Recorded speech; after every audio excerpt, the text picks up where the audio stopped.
Imagine a nation crippled by addiction, where over 2 million souls are hopelessly ensnared by narcotics. It's not a world far off from our own today. Welcome, my dear listeners, to the China of the 19th century, a landscape gripped by the iron hand of opium. This was not a self-inflicted wound, but one imposed from afar by the British East India Company, a corporation with an insatiable hunger for profit. Opium, this insidious poppy derivative, was the dark heart of a lucrative trade, and it was being imported into China in staggering quantities. Picture a river of this potent drug, flowing from the poppy fields of India through the hands of British merchants and into the veins of an ever-growing number of Chinese addicts. The profits were astronomical, and the human cost was devastating. In the midst of this crisis stood the Chinese emperor, a man desperate to save his people from the clutches of addiction. In the year 1839, he launched a fierce anti-drug campaign, a bold attempt to stem the tide of opium flooding his nation. But his enemy was not merely the drug itself, but also the mighty British Empire, which had grown fat on the spoils of the opium trade. The emperor's efforts were valiant, his intentions noble. He ordered the destruction of opium stocks, banned the drug outright, and began to punish those who dared to defy his command. But he was fighting an uphill battle against a foe with deep pockets and an unwavering commitment to protect their golden goose. Yet this was more than a mere conflict over a drug.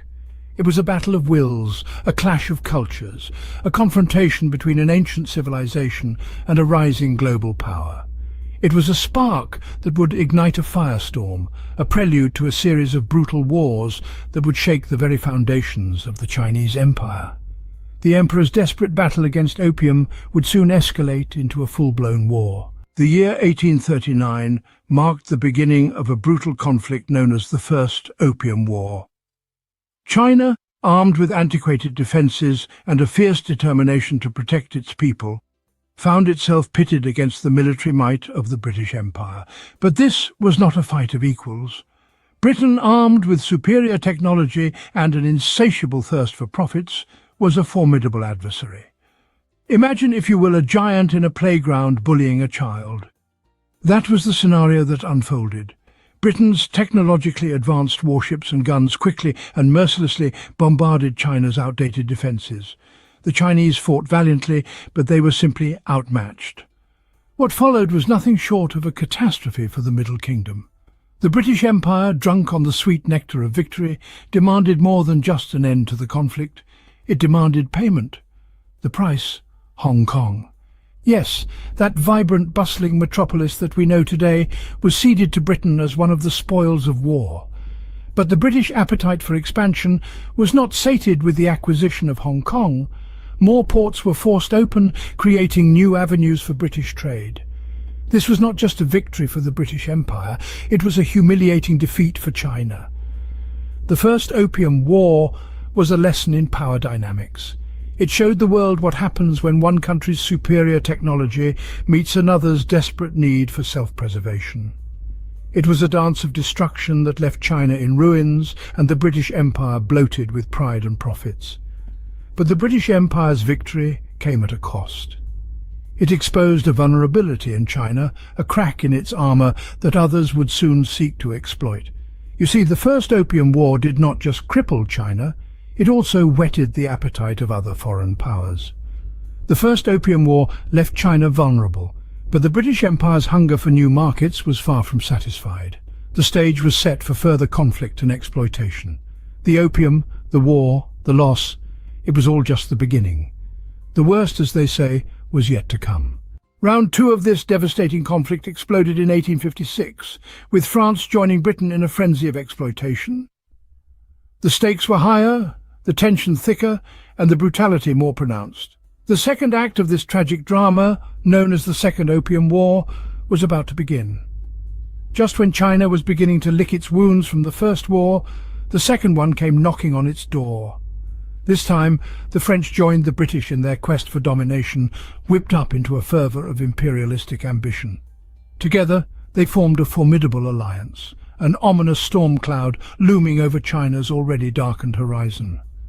The spark that ignited this new war was a seemingly insignificant incident involving the seizure of a British-flagged ship by the Chinese authorities. But, as often happens in history, small sparks can lead to raging fires. The British used this incident as a pretext to demand more concessions from China, and when these demands were not met, the cannons roared once again. China, once again, was no match for the technologically superior forces of the British and the French. The war was a one-sided affair, with China suffering heavy losses and ultimately succumbing to the onslaught. The result? More humiliating treaties, including the infamous Treaty of Tientsin in 1858, which granted foreigners unrestricted access to China. This effectively opened up the heart of China to foreign exploitation, a wound from which the country would take a long time to recover. The war left a trail of destruction in its wake. Cities were plundered, cultural treasures looted, and countless lives lost. But perhaps the most profound impact was on China's economy, government authority, and national pride. The Middle Kingdom, once a beacon of civilization, was brought to its knees, its glory reduced to ashes. But every cloud has a silver lining. The wars, as brutal and devastating as they were, also served as a wake-up call for China. They exposed the weaknesses of the old system and laid the groundwork for significant changes. Out of the ashes of the old, a new China would rise, one that was determined to regain its strength and restore its lost glory. The wars shattered China's economy, government authority, and national pride, but they also laid the groundwork for significant changes. In the aftermath of the Opium Wars, a toxic blend of military force, drug pushing, and extortion became Britain's playbook for colonizing Asia. The British Empire, emboldened by their victories, took it upon themselves to spread their influence far and wide across the Asian continent. They used their superior military technology to subdue any opposition, and the opium trade continued to flourish under their watchful eye. But let's pause for a moment and take a look at the other side of the coin.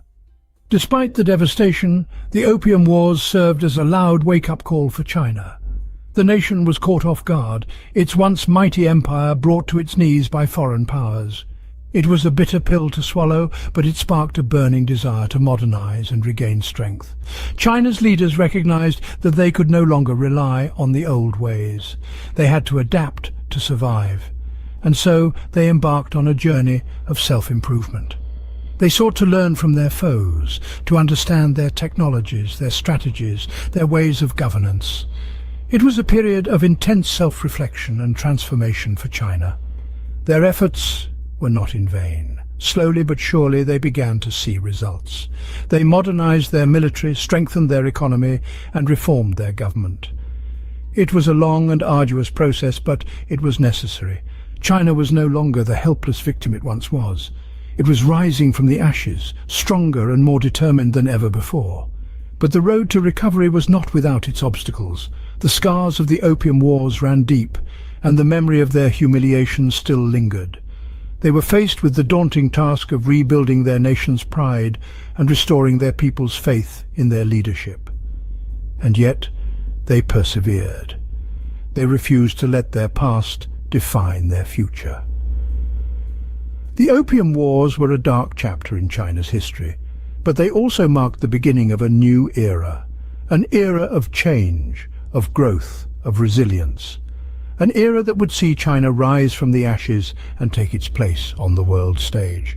These conflicts set the stage for China's emergence as a global superpower. The Opium Wars gave birth to a dangerous concept known as extraterritoriality. Now you might be wondering, what on earth is extraterritoriality? Well, let's dig into it.